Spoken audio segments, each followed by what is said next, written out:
Hai hai semuanya, ketemu lagi bareng Mihu di sini. Oh iya, kali ini Mihu akan membawakan alur cerita dari film Donghua yang berjudul Battle Through the Heaven. Mihu mengingatkan sekali lagi ya bahwa konten ini full spoiler.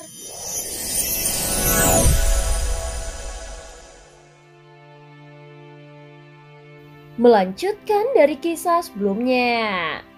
Sebelumnya Yan Yuan gemetar ketakutan melihat kemunculan dari Xiaoyan. Dia tidak menyangka Xiaoyan akan mengejarnya sampai ke sektenya. Namun setelah mengetahui tujuannya, dia menjadi sedikit lega.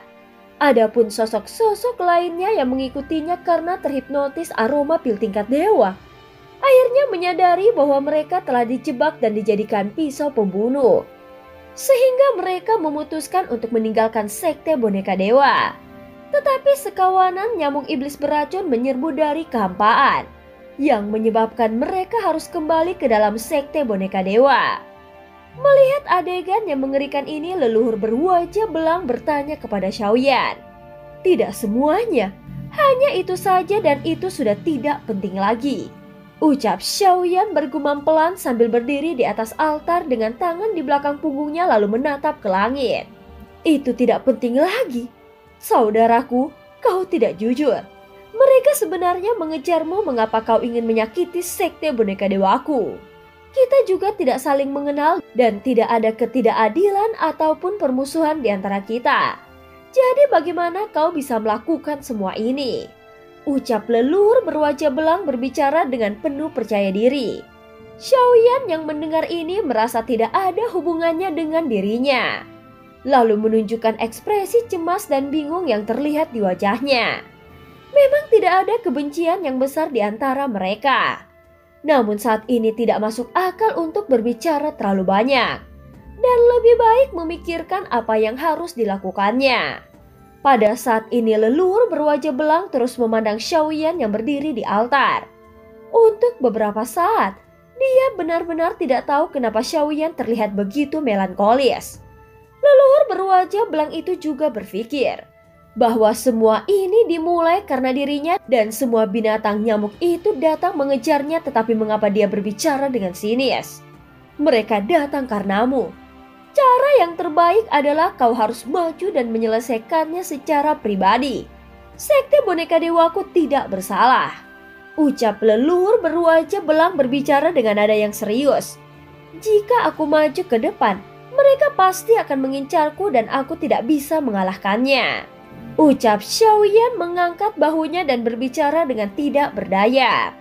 Faktanya Xiaoyan hanya berpura-pura dan dia ingin mengetahui lebih banyak tentang rahasia sekte boneka dewa ini.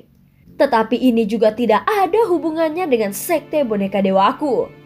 Ucap leluhur berwajah belang itu berkata dengan tak berdaya, namun ada ekspresi aneh yang melintas di wajahnya. Tidak masalah apakah ada hubungannya atau tidak. Sekarang, kalian harus memikirkan cara untuk menyingkirkan nyamuk iblis beracun ini. Jika ini terus berlanjut, maka sekte boneka dewa akan dihancurkan. Ucap Xiaoyan berkata dengan ekspresi yang seolah-olah gelisah. Ekspresi leluhur berwajah belang itu mulai berubah-ubah setelah mendengarnya.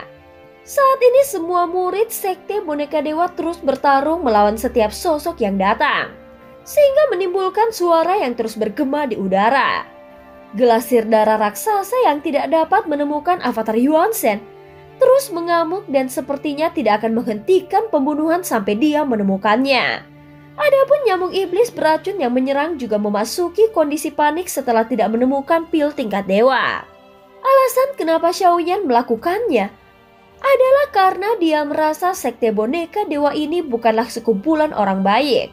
Kali ini, Xiaoyan tidak ingin sepenuhnya menghapus sekte tersebut. Tetapi bisa atau tidaknya mereka bertahan, itu juga tergantung pada kekuatan sekte boneka dewa. Pertempuran di kehampaan secara bertahap menuju ke arah bintang. Ketika pertama kali memasuki sekte boneka dewa, dia hanya melihat beberapa sosok. Namun saat ini dari dua rongga mata tengkorak yang mirip lubang hitam, sosok yang tak terhitung jumlahnya bergegas keluar seperti belalang. Bahkan saat melihat adegan ini, Xiaoyan sedikit mengangkat alisnya. Sepertinya alasan mengapa sekte boneka dewa terkenal di dunia kuno dewa abadi dan iblis ada benarnya. Sosok-sosok yang keluar ini adalah boneka dewa, jadi mereka tidak takut hidup dan matinya. Tentu saja kekuatan bertarungnya tidak perlu diragukan, dan bahkan itu akan menjadi lebih mengerikan.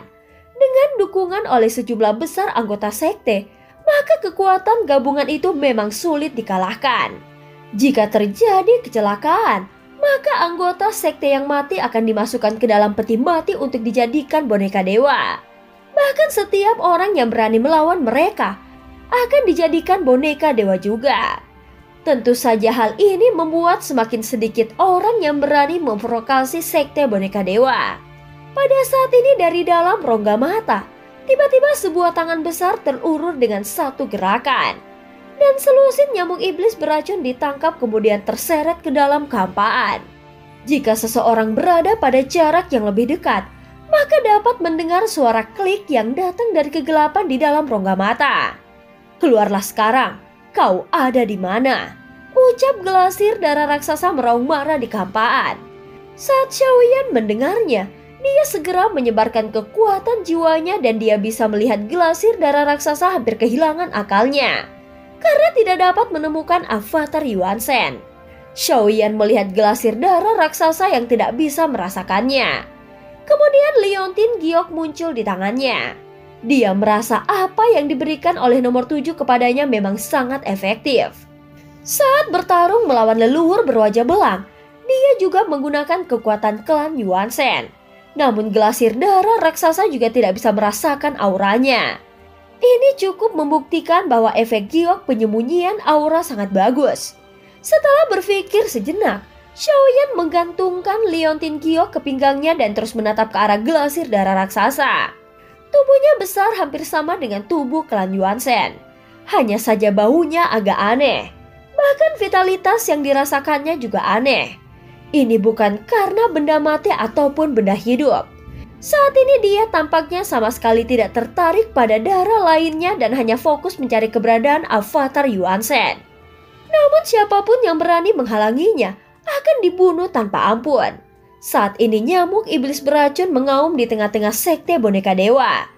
Tetapi sekte boneka dewa juga bukanlah vegetarian. Inilah saatnya mereka menunjukkan warisan sektenya. Di antara sosok-sosok boneka dewa ini, masih ada suasana yang penuh semangat dan terus menembak ke arah nyamuk iblis beracun untuk membunuhnya. Hanya saja jumlah nyamuk iblis beracun ini sangat banyak. Dan nyamuk-nyamuk iblis beracun ini juga bukannya tidak terorganisir, tetapi tahu bagaimana cara bekerja sama satu sama lainnya. Sehingga mereka juga membunuh boneka dewa ini dengan gila-gilaan. "Master tingkat rendah ini, kalian berani mengganggu sekte boneka dewaku?" Tiba-tiba suara yang menindas bergema di seluruh bintang kerangka, yang menyebabkan suara ledakan. Adapun sumber suaranya berasal dari salah satu lubang hitam di dalam rongga mata. Sebelumnya dia baru saja menangkap beberapa nyamuk iblis beracun, sehingga mengeluarkan suara seperti sedang mengunyah makanan. Leluhur Dama sudah bangun.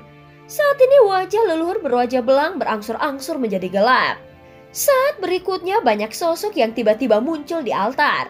Walaupun kemunculan mereka seperti angin, namun Xiaoyan dapat merasakannya dengan jelas. "Saudaraku, peti mati ini tidak dapat dirusak.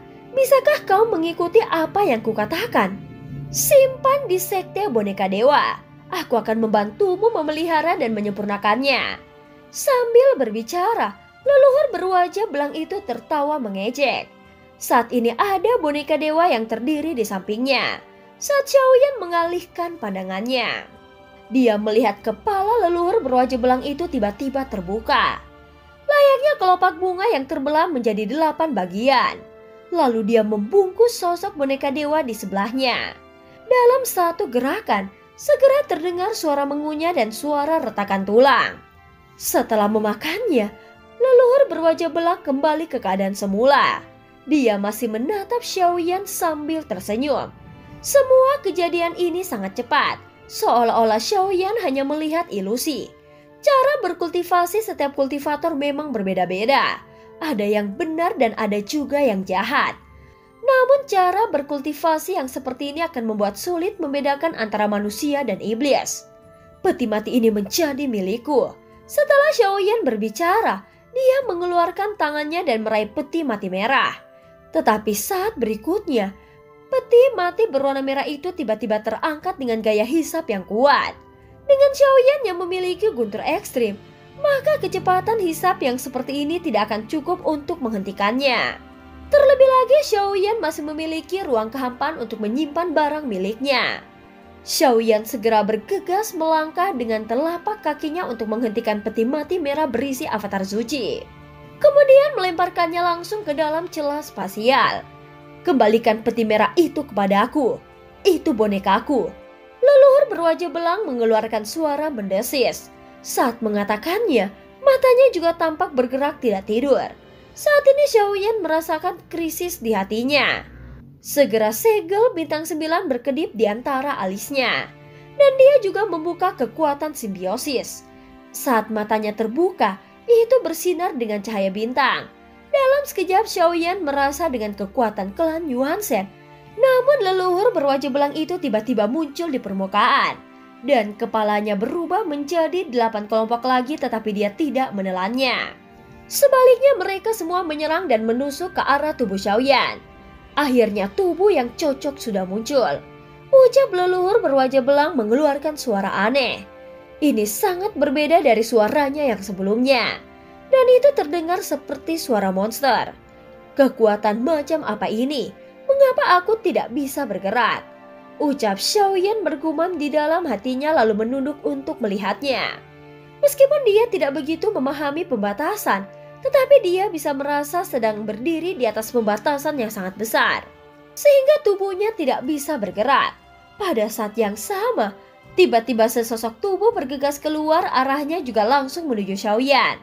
Sekte boneka dewa ternyata dijadikan umpan oleh seseorang. Dan cerita pun berakhir. Terima kasih udah dengerin Mihu dari awal sampai akhir ya. Jangan lupa like dan subscribe. Sampai jumpa.